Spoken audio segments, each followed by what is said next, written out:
Good morning. I chose this picture for my visualization project. Why? I'll take you through. Personally, this picture contains three essential traits a leader must have. And these traits are trust, empathy, and then ability to take risk. If you look at this picture closely, you find two men on a hill. They are attempting to climb up the hill. And you realize that on this hill, it's kind of rough. And to me, this hill symbolizes, it represents life. Life is rough. You know, life comes along with its own challenges, some good and some frustrating.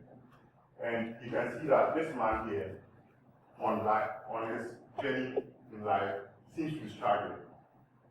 And it's got to a point in time where, if you look at this photo, you can realize that he's almost going down. But he turns up, he looks up, and he finds someone up there. He reaches out for this person, and then this person, the man up there, does not reject his offering by him reaching up his hand, and accepts and then pulls him out. That represents empathy. And empathy is the ability for a leader to look around him, identify his surroundings, and notice if his people are suffering. And that's what the man here has done. He's realized that the guy down here is suffering, and he's reached down to help him. And I think that's what, to be good leaders, that's what we should all tend to, we should all seek to have. And also, with this guy lifting up his hand for help, it involves trust. The leader out there, you must trust the leader out there. If you don't trust the leader out there, you cannot commit your life into risk.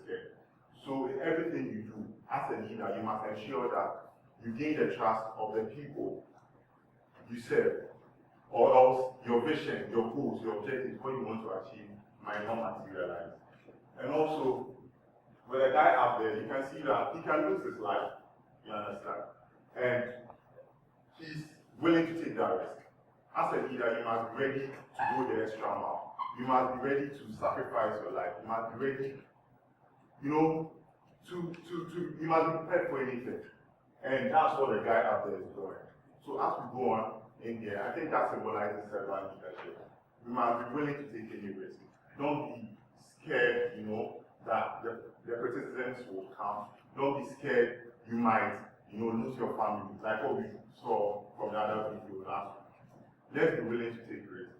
And I feel if we possess empathy, if we possess trust, if we possess the ability to take risks, like the man up there is doing, we would be able to mobilize our followers and then attain the needed results.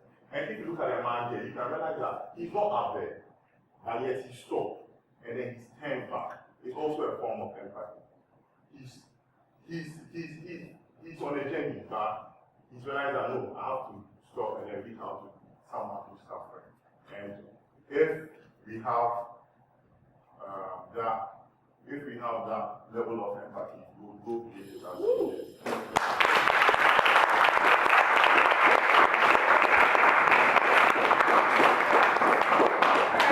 Questions, comments, feedback? Yes, ma'am. I like the way he went back and forth. Every step he explained what the person was doing, made you see it more and be able to kind of relate to that. Okay. Anybody else? Yeah.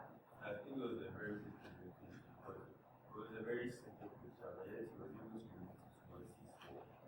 Okay. All right. I want the voice I haven't heard before I come back to the usual aspect. Yes, Frida. Very insightful, but I think the use of and you might you should just reduce it on the choice. I think this is a very common. Okay. All right. Yes. I like the presentation too. I made a point that the man who was needed help, like shared his hand because he shouted the man up. I believe that a dying man's life. You don't need. I don't think that you need any form of shout before you stretch your hand or anything. Because says that you need a help, so you do anything. That's how much you do. And secondly, I believe that the leader should take calculated risks. Where the man was standing, I didn't see any calculation in the risk.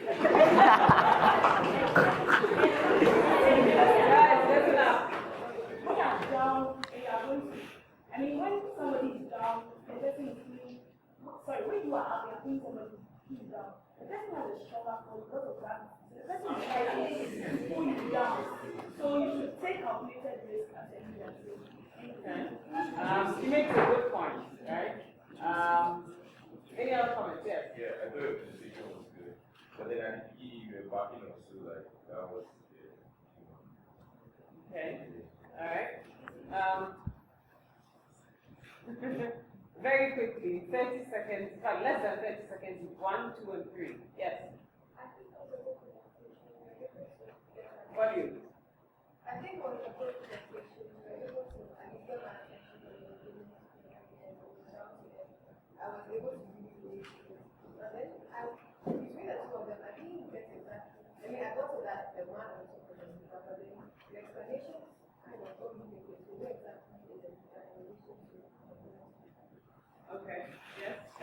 I think the ending was a little bit repetitive because you wanted to fill up the time. I think it would have been more effective if you had ended it at a concrete point. Okay. All right. Yes. General question, when you're doing a presentation, there's something wrong with moving around. There are a lot of people who have problems with that. There's nothing, generally, when you're speaking, there's nothing wrong with moving around, but it can become a distraction. So you are talking, but, you know, as you rock back and forth, it becomes a distraction. You're saying very important things, but people, because you're constantly moving, get distracted, right? It doesn't mean, so you can walk around, you're talking, you walk back, you stand in front of this, move to the side, and that's okay. But when you rock in one place, it becomes a lot more of a distraction, yeah? All right, so thank you very much.